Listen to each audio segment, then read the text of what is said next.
तस्मिन love part 3। अब आगे। नई दिल्ली। दृश्य अपना काम कर रहा था।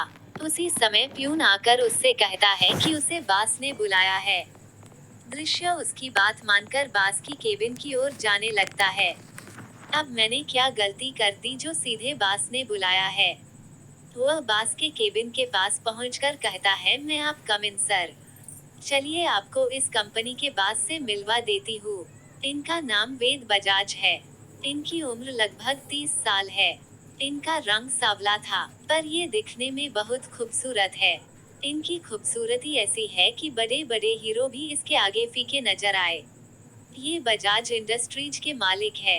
इनकी कंपनी अभी इंडिया की टॉप कंपनी है। वेद कम इन। दृश्य अंदर आ जाता है। दृश्य सर, मेरा ही नाम दृश्य देव है। मैं आपकी कंपनी के रिसर्च डिपार्टमेंट में काम करता हूँ। वेद अपने चेयर से उठकर दृश्य के चेयर के पास आकर उस पर झुकते हुए कहता है, दृश्य देव। उम्र 21 साल, स्टेटस सिंगल। तुम मिलान से जॉब के सिलसिले में इंडिया आए हो। तुम्हारे घर में तुम्हारे बाबा के अलावा और कोई नहीं है। ये तेरी पहली जॉब है। तेरा कोई अफेयर भी नहीं है। दृश्य उसके बारे में बताने पर शॉक हो जाता है। वो उससे पूछता है, सर आप इतना कुछ किस लिए पता किए हैं? मैं कोई क्रिमिनल नहीं हूँ। वेद उस पर और ज्यादा झुकते हुए कहता है कि तुम टेंशन मत लो। मैं जानता हूँ कि तुम क्रिमिनल नहीं हो। अब अपने होने वाले लाइफ पार्टनर के बारे में पता तो लगा ही सकते हैं। अब तुम मेरे बॉयफ्रेंड हो तो तेरे बारे में सब पता कर लिया। दृश्य सर, यह नहीं हो सकता है। मैं किसी एक्स्ट्रा मैरिटरियल रिलेशनशिप में यकीन नहीं रखता। मैं मैरिड हूँ और अपने हस्बैंड के लिए लॉयल हूँ। इसलिए आप मुझे भूलकर आगे बढ़ जाइए। एक बात और सर, प्लीज इस बात को सीक्रेट ही रखिएगा। वेद, क्या तुम सच कह रहे हो या मजाक कर रहे हो? दृश्य, मैं सच कह रहा हूँ। मेरे मन में बस मेरे हस्बैंड है। वो कौन है और क्या करते हैं, बता नहीं सकता। ये कहकर वह वहाँ से निकल जाता है। वेद, मेरा पहला प्यार अधूरा रह गया। अब यहाँ दोबारा नहीं आओगा। जब से तुझे देखा था तुझसे पहली नजर का प्यार हो गया था। दृश्य, हे भगवान, ये सब क्या कर रहे हैं आप मेरे लाइफ के साथ? मैं ऐसा करना नहीं चाहता था। कुछ दिन के बाद वेद ने अपनी कंपनी के आधे शेयर बेच दिए थे, जिसे धीरव खरीद लेता है। वो उसे सही से चलाने के लिए भारत आ जाता है। ऑफिस में आज बहुत हलचल थी क्योंकि सबको पता था कि आज कंपनी के नए बॉस आने वाले हैं। सब उनके स्वागत में खड़े थे। दृश्य भी वही था। वह जैसे ही धीरव को देखता है तो इतने दिन बाद उसे देखने के कारण वह खुशी से रोने लगता है। फिर उसे ध्यान आता है कि वह ऑफिस में सबके साथ खड़ा है। वह अपने इमोशन को कंट्रोल करता है। वेद उस समय एक अनाउंसमेंट करता है, सभी लोग ध्यान से सुनिए। यह मी धीरव खन्ना है। हमारी कंपनी के 50% पार्टनर है। आज से ये कंपनी हम दोनों मिलकर चलाएंगे। यह आपके नए बॉस है। ये कहकर वह धीरव को उसके केबिन में ले जाता है। वहां पहुंचकर धीरव 1 घंटे में सब समझ जाता है। वह वेद के साथ बाहर आकर अनाउंसमेंट करता है, जैसा कि आप लोग जानते हैं कि यह कंपनी अब मेरी भी है। अब से इस कंपनी में रोल भी मेरे होंगे। अगले 4 महीने तक आप में से कोई भी कंपनी नहीं छोड़कर जा सकता है। कंपनी के पास अगर वैलिड कारण रहा तो वो उसे निकाल सकती है। अब से नई लिस्ट जारी होगी कि कौन कहाँ काम करेगा। ये कहकर वह अपनी बात खत्म कर वापस चला जाता है। थोड़ी देर बाद एक लिस्ट जारी होती है कि कौन कौन सी पोस्ट पर काम करेगा। किसी के पोस्ट में ज्यादा चेंज नहीं आया था। 10 लोग ऐसे थे जिनके वर्क प्रोफाइल चेंज हुए थे, जिनमें रागिनी और दृश्य का नाम था। दृश्य को पीए बना दिया गया था। दृश्य वेद के पास जाकर कहता है, सर यह क्या है? मैं पर्सनल असिस्टेंट कैसे बन सकता हूँ, वो भी एक नहीं दो लोगों का? वेद, आई कांट डू एनीथिंग। वह मेरा बचपन का यार है। वह बहुत जिद्दी है। वह किसी की बात नहीं मानता। एक बात और, जॉब छोड़ने की कोशिश मत करना, उसे छोड़कर जाने वालों से बेहद नफरत है। वह उसे बर्बाद कर देता है। दृश्य दूसरे का छोड़कर जाना पसंद नहीं, पर खुद जा सकते हैं। वो अपने गुस्से को कंट्रोल कर आ जाता है। वेद, थैंक्स गॉड, बच गया। यार मुझे पता नहीं था कि इसके अंदर इतना गुस्सा है, पर हॉट है। काश वह मेरा होता। रागिनी दृश्य के पास आकर कहती है कि मैं तो खुश हूँ कि अब मैं अपने प्रोफाइल के हिसाब से HR डिपार्टमेंट काम करने मिलेगा। दृश्य तुम एक साथ दो दो बास को कैसे संभालोगे? दृश्य करना ही होगा। मैं जॉब छोड़ नहीं सकता क्योंकि मैं मुआवजा नहीं भर सकता। अच्छा चलता हूँ। फिर वह अपना सारा सामान बॉक्स में लेकर उपवेद के पास चला है। दृश्य वेद से सर मैं ये सारे सामान कहाँ रख दूँ? धीरव इसे लेकर मेरे केबिन में आ जाओ। अब से तुम मेरे पास रहोगे। दृश्य आपके कहने का क्या मतलब है? मैं आपके पास क्यों रहूंगा? धीरव क्योंकि तुम मेरे पीए हो। ये तेरा काम है। तू मेरे सामने बैठकर ही सारे काम करना होगा। मेरे सारी चीजों का ख्याल रखना होगा और साथ में वेद का भी। दृश्य को उसकी बात पर बहुत गुस्सा आ रहा था पर वो कुछ नहीं कर सकता था। वो अपना सामान उसके केबिन में रखकर अपने डेस्क को सही से अरेंज करता है जो ठीक धीरव के चेयर के सामने रखा था। अगले भाग में जारी। अब आगे। धीरव ने दृश्य के बैठने का इंतजाम अपने ही केबिन में किया था। धीरव दृश्य से क्या नाम है तुम्हारा? Introduce yourself. तुम्हें इतने भी बेसिक नॉलेज नहीं है। मैं तुम्हारा बास हूँ तो अपने बारे में सब कुछ बताओ। दृश्य को ये सुनकर बहुत गुस्सा आ रहा था। लुक मी। धीरव खन्ना। मेरा नाम और मेरी क्वालिफिकेशन के बारे में तो आप मेरे रिज्यूम में पढ़ ही चुके हैं। मैं अपनी पर्सनल लाइफ आपके साथ क्यों शेयर करूं? आपको मेरे बारे में जानकर क्या करना है? ऐसा तो नहीं है कि अगर मैं सिंगल हुआ तो आप मुझे डेट करेंगे। धीरव दृश्य के करीब पहुंचकर उसके ऊपर से नीचे देखते हुए कहता है मी। दृश्य देव, आप अच्छी खासी खूबसूरत फिजिक के मालिक है। आपकी यह ग्रीन आइज किसी को भी दीवाना बना सकती है। आपका सजेशन थोड़ा बेकार लगा मुझे। मैं डेट पर नहीं बल्कि वन नाइट स्टैंड कर लूंगा तेरे साथ अगर तुमने फिर से मेरे साथ इस तरह की बकवास की तो। उसे सूंघते हुए तेरी खुशबू बहुत अच्छी है तो हो सकता है कि मैं बहक जाऊं और तुम्हें किस कर लूं। उसकी बात ने दृश्य को डरने पर मजबूर कर दिया था। वो नहीं चाहता था कि ऐसा कुछ हो जिससे वह बहक जाए। दृश्य आई एम सॉरी। अब से इस तरह बिहेव नहीं करूँगा। प्लीज आप मुझसे दूर रहकर बात कीजिए। Dheerav date like a good boy. तुम्हें पता है तुम्हें क्या करना है? अगर नहीं पता तो ध्यान से सुनो। 1. तुम्हें मेरे और वेद के सारे शेड्यूल को बनाना होगा। 2. मेरी और वेद की सारी चीजों की रिस्पॉन्सिबिलिटी तेरी होगी। जैसे मीटिंग में कैसे कपड़े पहन कर जाए। 3. हमारा लंच, डिनर, चाय, कॉफी सब तुम्हारी जिम्मेदारी है। 4. ऑफिस में ठीक सुबह के 8:30 को पहुंच जाओगे। फिर हमारी सारी मीटिंग की तैयारी करोगे। दृश्य मैं आपका असिस्टेंट हूँ, पर्सनल नौकर नहीं। धीरव ठीक है तो मेरे बैड पार्टनर बन जाओ। Choice is your. दृश्य सर मैं पिए ही ठीक हूँ। धीरव तो जाकर अपना काम करो। मुझे काम में लापरवाही पसंद नहीं है। ऐसे तो लापरवाह लोगों को मैं जॉब से निकाल देता हूँ, पर तेरे साथ ऐसा नहीं करूँगा। तेरी हर गलती पर तेरी सैलरी का 10% कट कर दूंगा। दृश्य ये इतना खड़ूस कैसे हो गया? ये कहीं से मेरा प्यारा हब्बी नहीं है। ठरकी कहीं का। पता नहीं मेरा लक इतना खराब क्यों है। मेरे दोनों बॉस मेरे पर लाइन दे रहे हैं। दृश्य जाकर अपनी जगह पर बैठकर काम करने लगा। दोनों शेड्यूल पूरा करते हुए थक गया था। रात के करीब 11 बज गए थे। धीरव और वेद वहां से अपने घर चले गए।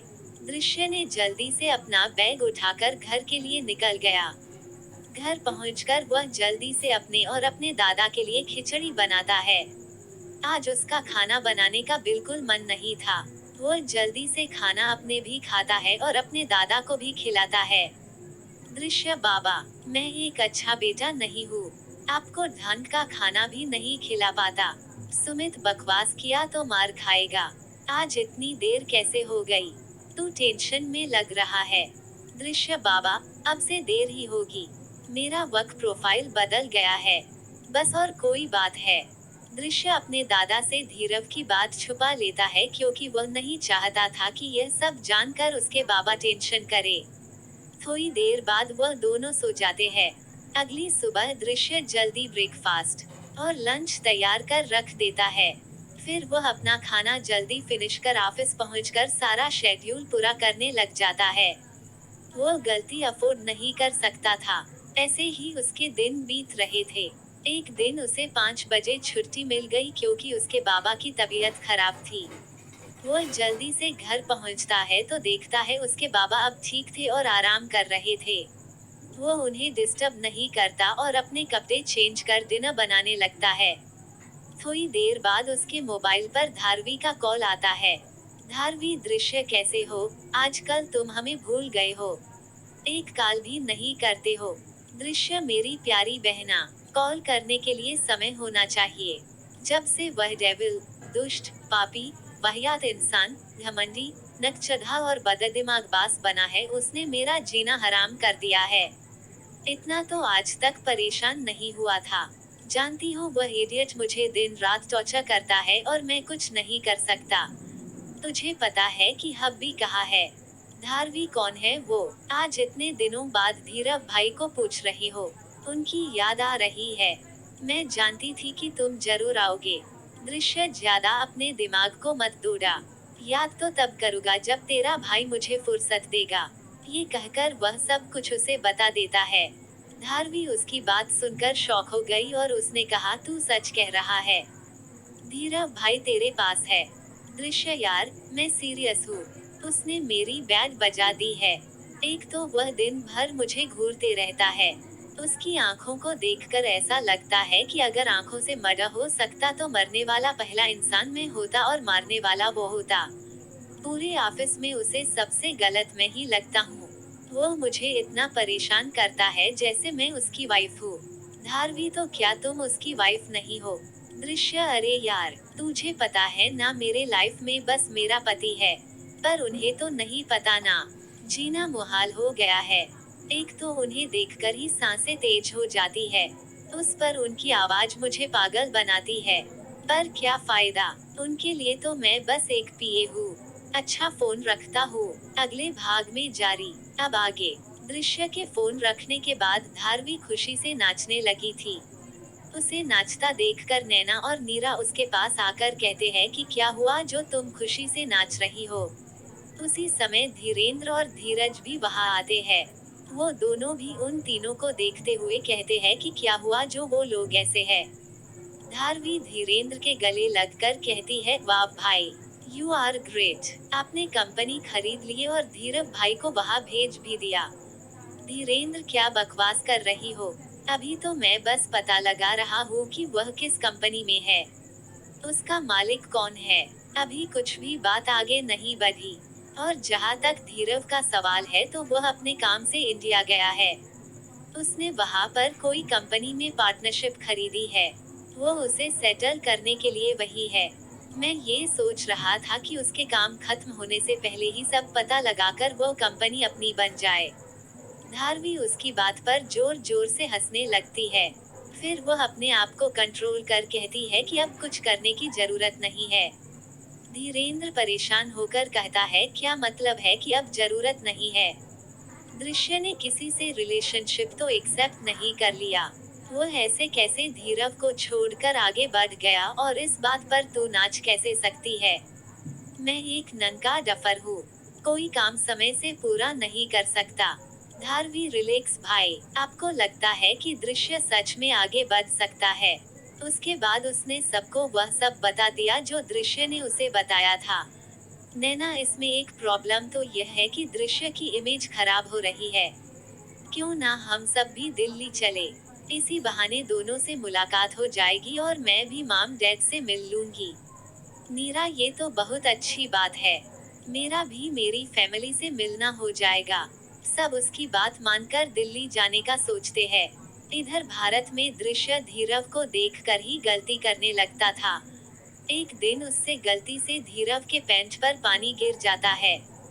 दृश्य ये देखकर शॉक हो जाता है। उस समय वहाँ पर उन दोनों के अलावा और कोई नहीं था।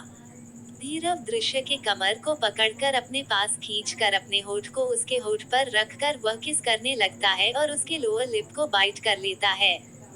धीरव, दृश्य, जल्दी से मेरा दूसरा पैंट लेकर आओ, अगर 2 मिनट। मैं तुमने यह नहीं किया तो मैं तुम्हें फिर से किस कर लूंगा। Your lip is inviting me badly. उसकी बात सुनकर दृश्य जल्दी से पैंट देता है। धीरव उसके सामने ही पैंट को खोलने लगता है तो दृश्य चिल्लाकर उसे चेंजिंग रूम में जाने कहता है। धीरव, क्यों मुझे ऐसे देखकर सांसें तेज हो जाएगी क्या तेरी? दृश्य, आप एक नम के ठरकी हो। आपसे मुझे डर लगता है। ये कहकर वह वहां से दूर होकर खड़ा हो जाता है। किसी तरह वह अपना काम खत्म कर वापस घर जाता है। आज वह बार बार अपने लिप को छू रहा था। अभी क्यों मेरी मुश्किल बढ़ा रहे हो? तुम फिर से मेरे करीब आ रहे हो। बहुत मुश्किल से मैंने अपने को संभाला है। फिर तो मुझसे दूर ही जाओगे। ये सोचकर उसके आंखों से आंसू आ गए। वह उसे पोंछकर अपना काम करने लगता है। अगले दिन दृश्य केबिन में बैठकर आज का शेड्यूल बना रहा था। उस समय तक वेद और धीरव दोनों में से कोई नहीं आया था। उसी समय देव वहां आता है। देव दृश्य को वहां देखकर आश्चर्य हुआ। देव, दृश्य तुम यहाँ क्या कर रहे हो? तो समझ गया कि तुम मेरे फियांसे को सेड्यूस कर रहे हो। ऐसे भी तुम जैसे बास्टर्ड और क्या कर सकते हैं? दृश्य, सर ऐसा कुछ नहीं है। मैं बस अपना काम कर रहा हूँ। मैं काफी दिनों से यहाँ काम कर रहा हूँ। धीरव केबिन में खड़ा होकर उन दोनों की बात सुनकर शॉक था। धीरव, देव तुम दृश्य को कैसे जानते हो? और दृश्य, तुम इसे कैसे जानते हो? धीरव की बात पर देव शॉक हो जाता है और उसे कोई जवाब नहीं सूझता। दृश्य, आप अपने आप को समझते क्या है? आप कौन है जो आपके हर सवाल का जवाब दूं? अजीब बात है, आप तो ऐसे बिहेव करते हो जैसे आप मेरे हस्बैंड और मैं आपका वाइफ हूँ, जो हर बात का जवाब आपको दूं ही। आप एक निहायत ही बाद।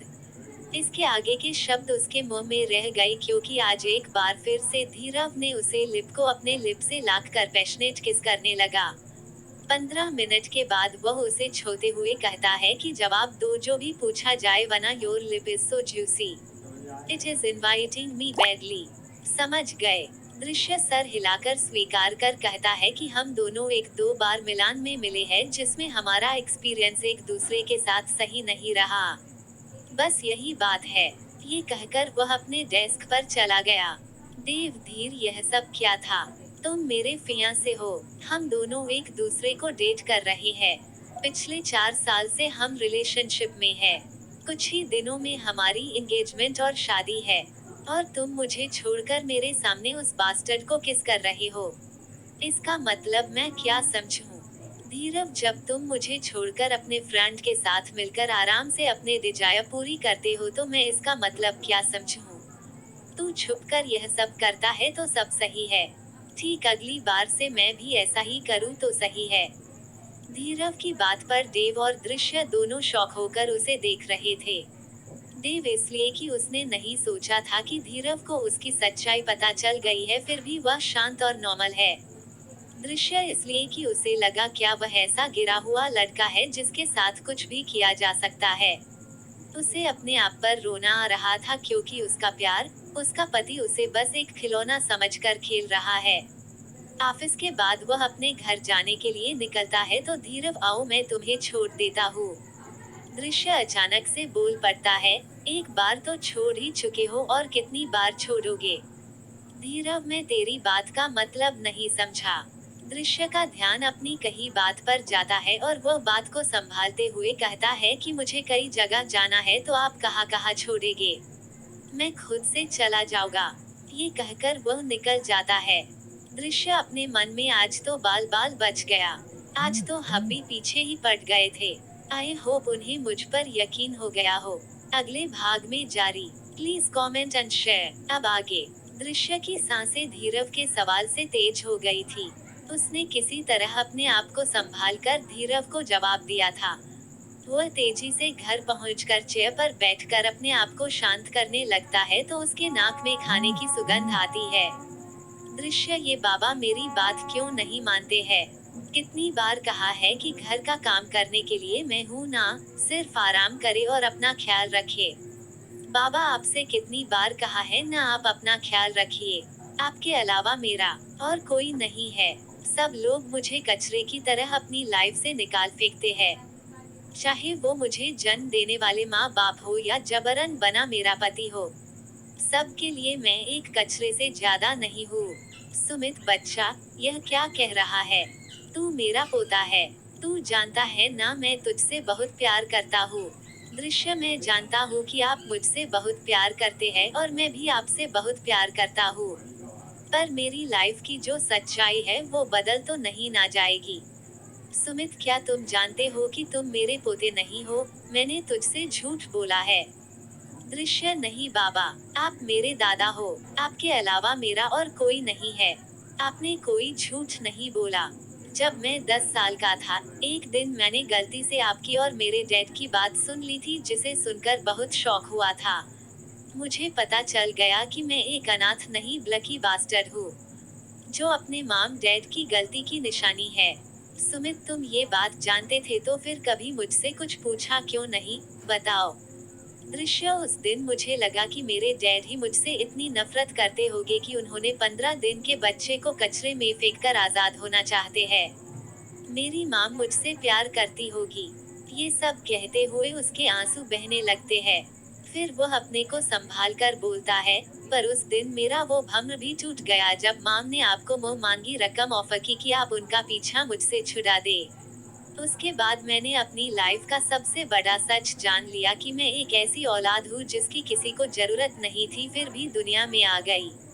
सुमित, जब तुम सब जानते थे तो मुझसे कभी अपने माम डैड के बारे में पूछा क्यों नहीं? उसका पता क्यों नहीं लगाया?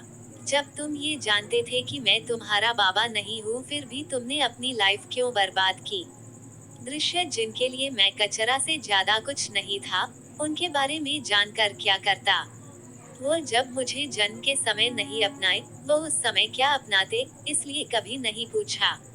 उनके पास जाने से वह लोग मुझे फिर से फेंक देते। आपकी तरह हर कोई एक नाजायज बच्चे को प्यार नहीं कर सकता। मेरे लिए आप मेरे भगवान हो। आपके लिए अगर उस दिन सर मरने भी कहते तो बिना सोचे मर भी जाता। उन्होंने तो सिर्फ शादी के लिए बोला बाबा, पर इस शादी में एक अच्छी बात हुई। मैं एक लड़का हूँ। मैं अगर एक लड़की होता और गलती से प्रेग्नेंट हो जाता तो मेरा बच्चा भी बास्टर्ड कहलाता, क्योंकि मैं तो अपने पति का नाम भी यूज नहीं कर सकता। चलो अच्छा हुआ एक और बास्टर्ड पैदा होने से बच गया। ये कहकर वो फूट फूट कर रोने लगा। सुमित उसे गले लगाकर कर उसे शांत कराने की कोशिश करने लगता है। उसी समय निहारिका दृश्य के लिए पानी लेकर आती है और उसे पानी पिलाती है। वह शांत होता है तो धीरेन्द्र कहता है, भाई, ये सारा खाना आज हम दोनों भाइयों ने मिलकर सबके लिए बनाया है। चलो जल्दी से फ्रेश होकर आओ और ये बताओ कि यह सारा खाना कैसा बना है? दृश्य, आपने बनाया है। बाबा, आज मैं बाहर खाकर आया हूँ, भूख नहीं है। ऐसे भी मैं खाकर बीमार नहीं पड़ना चाहता, वरना वह खड़ूस मुझे कच्चा चबा जाएगा और डकार भी नहीं लेगा। एक ही लाइफ के साथ दो रिस्क नहीं ले सकता। ये कहकर वह तेजी से अंदर भाग जाता है। धीरज, रुक तू, अभी बताता हूँ। ये कहकर वह उसके पीछे दौड़ने लगता है। दृश्य, पहले पकड़ तो लो। ऐसी ही उन दोनों के बीच खेल होने लगता है। निहारिका दृश्य के कमरे में जाती है। वह देखती है कि दृश्य फर्श पर अपने पैरों को मुड़कर बैठा है और अपने सिर को घुटने में छिपाकर सिसक रहा था। वह तेजी से जाकर अपने पैरों पर बैठकर उसे गले लगाकर कहती है, क्या हुआ? ऐसी क्या बात हुई जिसने तुझे इस कदर तोड़ दिया? तू तो हमेशा हर मुश्किल का सामना हंसकर करता है, तो इस बार क्या हुआ? दृश्य, माम, आप मेरे मन की बात कैसे जान लेती है? ये कहकर वह ऑफिस की सारी घटना बता देता है। निहारिका, माहू तेरी, इसलिए तेरे मन की बात जान जाती हूँ। तू धीरव को सख्त शब्दों में मना कर दे। ये वो ऐसा कुछ करे तो जोरदार थप्पड़ खींच कर मार देना, समझ गया?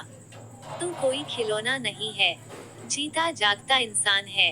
दृश्य, माम, मुझे उनका करीब आना अच्छा लगता है, ये जानते हुए भी कि वह सिर्फ मेरा इस्तेमाल कर रहे हैं। उनका छूना मुझे सुकून देता है। उसकी इस बात पर वह कहती है कि जो बात दिल को राहत दे कभी कभी वह सही नहीं होता। वह सिर्फ एक सपने की तरह होता है जिसमें सच्चाई नहीं होती है। दृश्य उसकी बातों का मतलब समझकर सिर हिलाकर उसे स्वीकार कर लेता है और सबके साथ जाकर हंसी मजाक करने लगता है। अगले भाग में जारी। Please comment and share. अब आगे। दृश्य सबके साथ मिलकर डिनर करता है, फिर सबसे इजाजत लेते हुए कहता है कि मैं अब सोने जा रहा हूँ। अगर टाइम पर ही उठा तो सही समय पर ऑफिस नहीं पहुँच पाऊंगा और वो जल्लाद मेरा कत्ल ही कर देगा अपने प्यारे अल्फाजों से। माम, क्या आपने हब्बी को पैदा करते समय मिर्च ज्यादा खाई थी? जब देखो अपनी बोली से जहर ही उगलते हैं। निहारिका, 2 थप्पड़ मारूं क्या? मेरे ही सामने मेरे बेटे की इतनी तारीफ कर रहा है। दृश्य, सॉरी माम, पर मैं सही हूँ। वो बहुत खड़ूस है।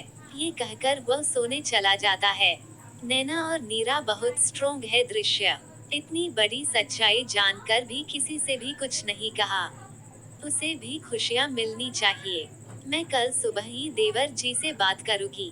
मुझे लगता है कि अगर देवर जी आगे बढ़ गए तो हो सकता है दृश्य भी अपनी लाइफ में बढ़ जाए। ऐसे ही सब बात करते हुए सो जाते हैं। अगले दिन दृश्य तैयार होकर जल्दी से ब्रेकफास्ट तैयार कर रख देता है।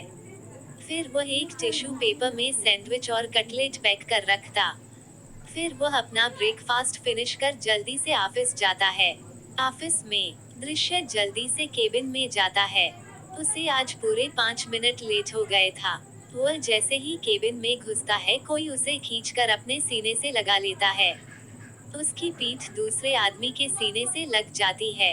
वो उसकी शर्ट को कंधे से हटाकर उसके कॉलर बोन पर किस कर कहता है, this is also very sweet my dear. It is inviting me badly. ये कहकर वो उसके कॉलर बोन पर फिर से किस और बाइट कर लेता है।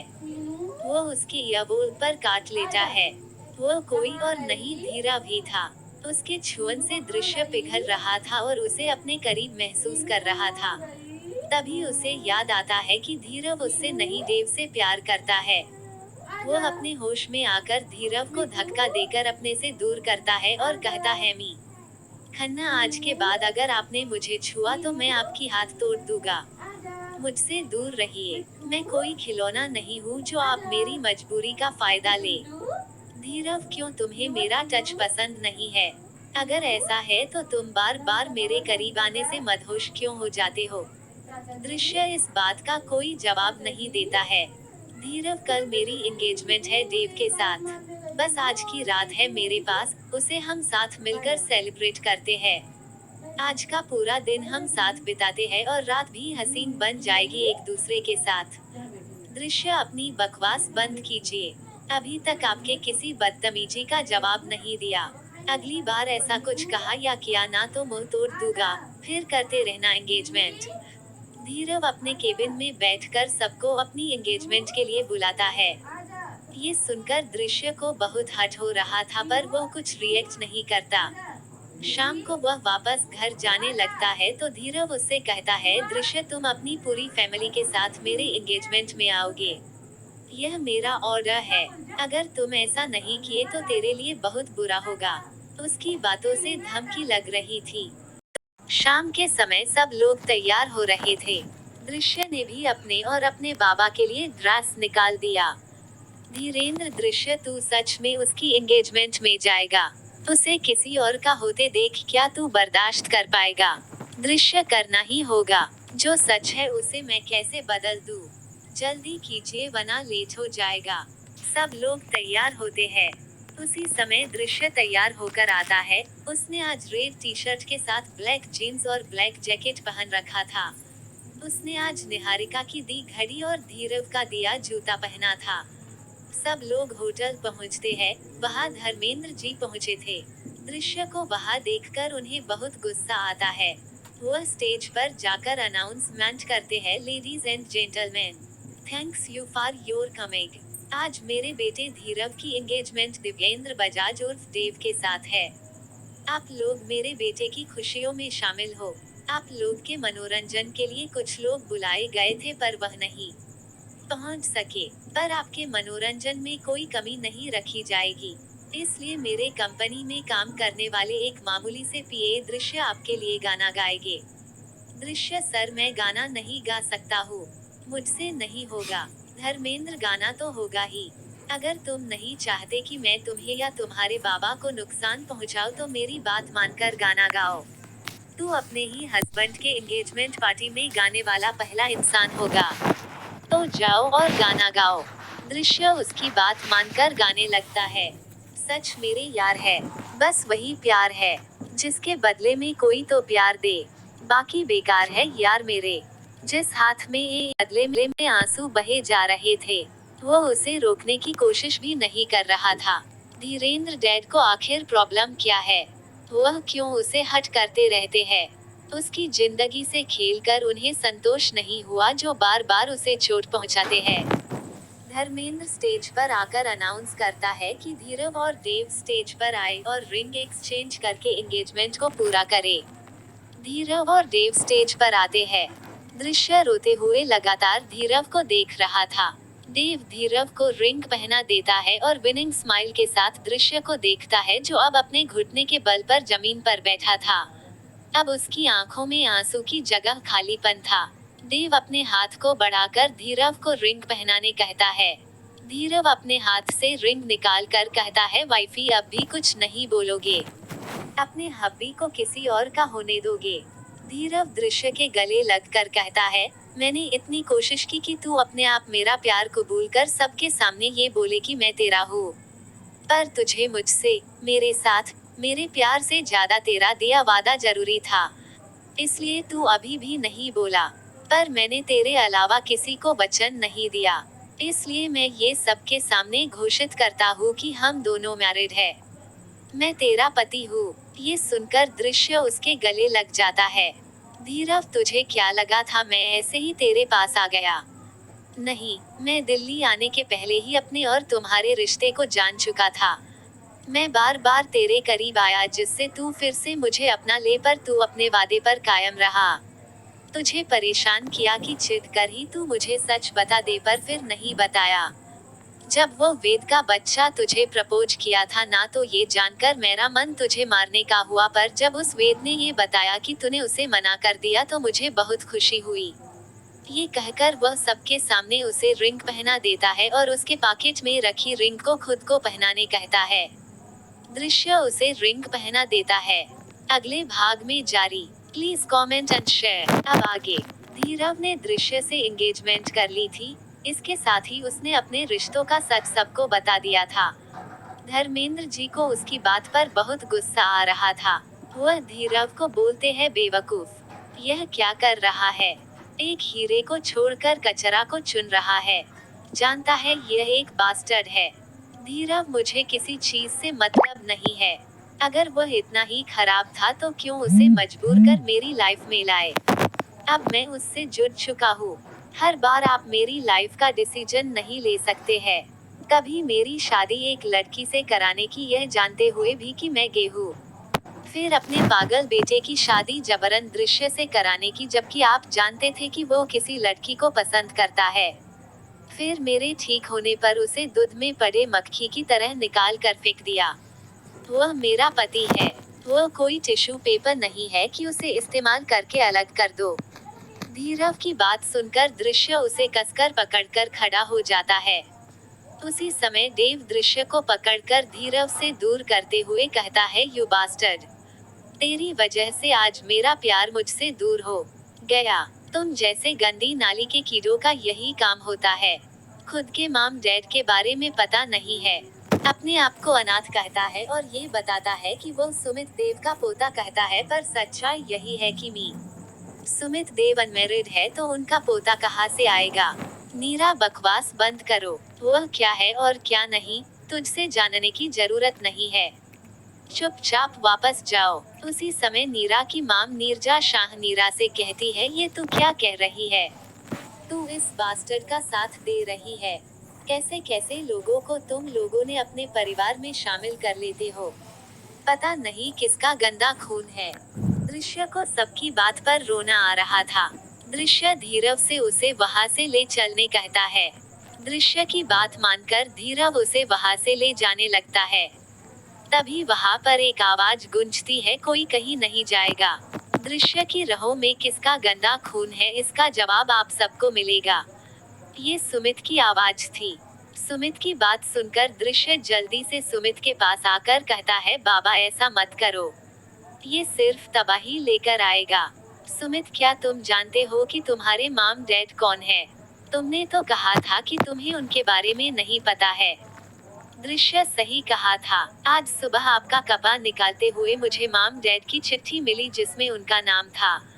सुमित, अब कुछ भी हो, जवाब उन्हें मिलेगा ही। सुमित धीरव को उसे लेकर अपने पास रखने का इशारा करता है। सुमित मी देव, दृश्य के रहों में भी वही गंदा खून है जो तेरी रहों में बह रहा है। दृश्य, तेरे डैड मी ईशान बजाज की नाजायज औलाद है। देव, क्या बकवास कर रहे हो? मेरे डैड के बारे में फालतू बकवास मत करो। सुमित, ठीक है, अपने मॉम डैड से ही पूछ लो, सच्चाई पता चल जाएगी। और मिसेज नीरजा शाह, मुझे देखने के बाद आपको भी याद आ ही गया होगा कि वह किसकी गंदी पैदाइश है। अपने ही बेटे को गाली देते हुए बिल्कुल बुरा नहीं लगाना। उसकी बात सुनकर नीरजा ने अपना सर नीचे कर लिया। उसे देखकर ही सबको समझ आ गया कि सुमित सच बोल रहा है। ये सच्चाई जानकर नीरा शॉक रह गई। यही हाल बाकी लोगों का भी था। सुमित, चलिए मैं आप लोगों को एक कहानी सुनाता हूँ। ये कहानी शुरू होती है आज से 22 साल पहले की एक बिजनेस पार्टी से। फ्लैशबैक। 22 साल पहले एक होटल में बहुत बड़ी पार्टी चल रही थी।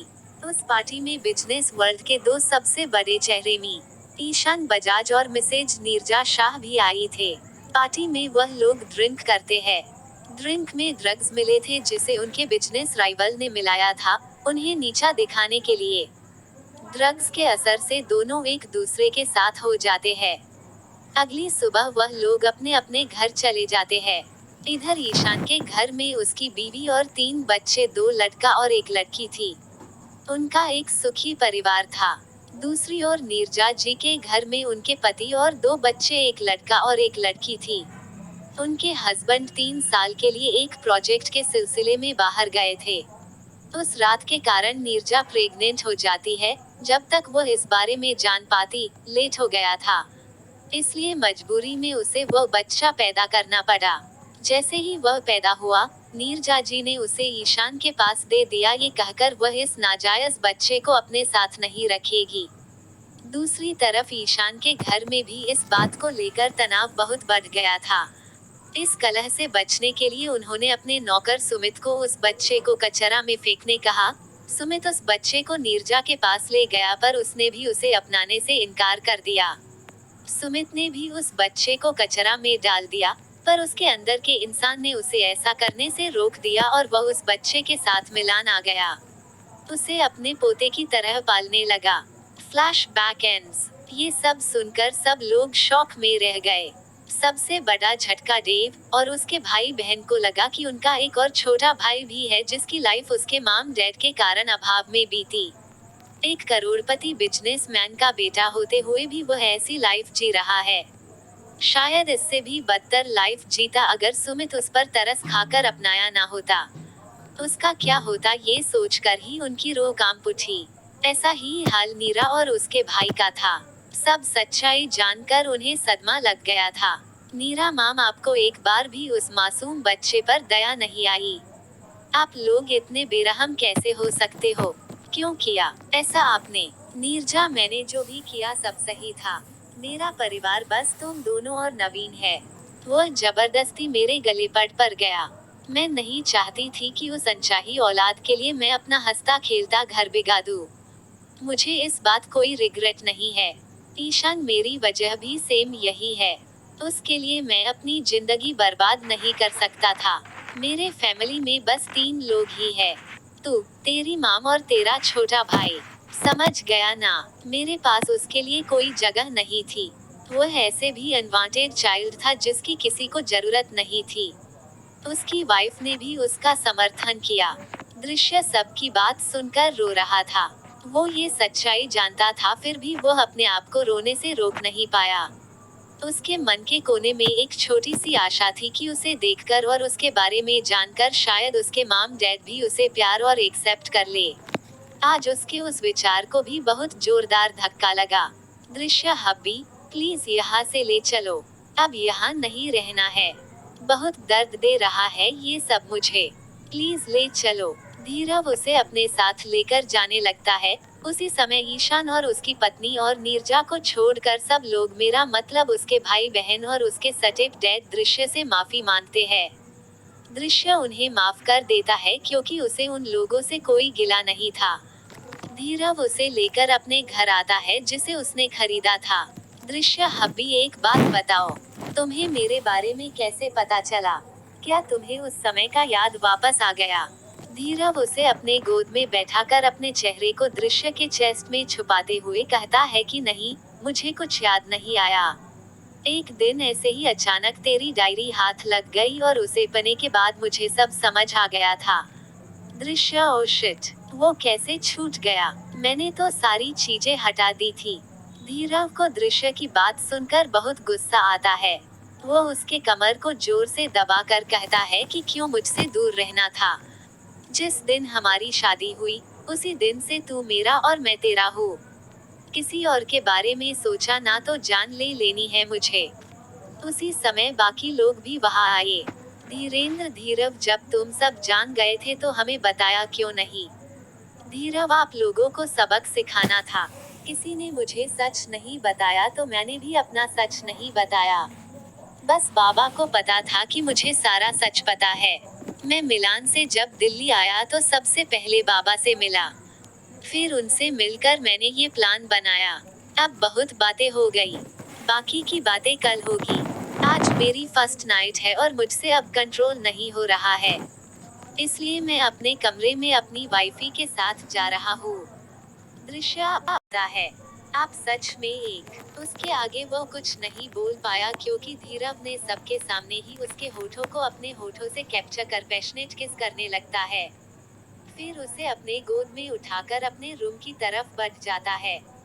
उसने किस ब्रेक नहीं किया था।